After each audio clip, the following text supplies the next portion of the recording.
Walaupun sedekad sudah berlalu, tragedi yang memusnahkan 7 rumah di pesisir pantai Kampung Pulau Kundur dekat Kota Baru akibat fenomena air pasang besar masih segar dalam ingatan penduduk, terutama setiap kali Ramadan dan Syawal. Dalam kejadian itu, kebanyakan rumah mengalami kerosakan teruk pada dinding dan dipenuhi timbunan pasir setinggi kira-kira 2 meter, malah ada yang sudah ditelan ombak.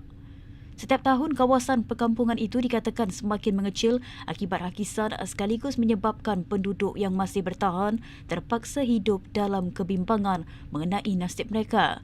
Penghulu Mukim Pulau Kundur, Rusli Marhusin berkata, ketika ini dianggarkan kira-kira 20 rumah berada dalam zon berisiko disebabkan kedudukannya yang terlalu hampir dengan pesisir pantai.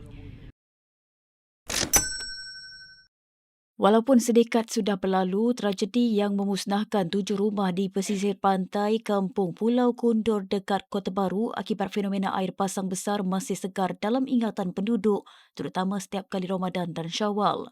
Dalam kejadian itu, kebanyakan rumah mengalami kerosakan teruk pada dinding dan dipenuhi timbunan pasir setinggi kira-kira 2 meter, malah ada yang sudah ditelan ombak. Setiap tahun, kawasan perkampungan itu dikatakan semakin mengecil akibat hakisan sekaligus menyebabkan penduduk yang masih bertahan terpaksa hidup dalam kebimbangan mengenai nasib mereka. Penghulu Mukim Pulau Kundur, Rusli Marhusin berkata, ketika ini dianggarkan kira-kira 20 rumah berada dalam zon berisiko disebabkan kedudukannya yang terlalu hampir dengan pesisir pantai.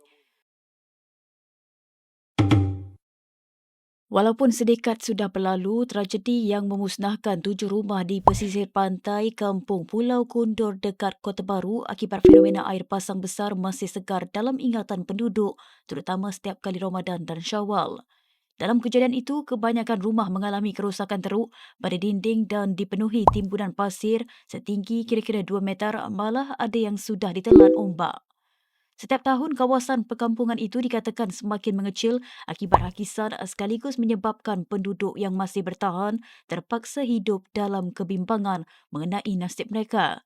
Penghulu Mukim Pulau Kundur, Rusli Marhusin berkata, ketika ini dianggarkan kira-kira 20 rumah berada dalam zon berisiko disebabkan kedudukannya yang terlalu hampir dengan pesisir pantai.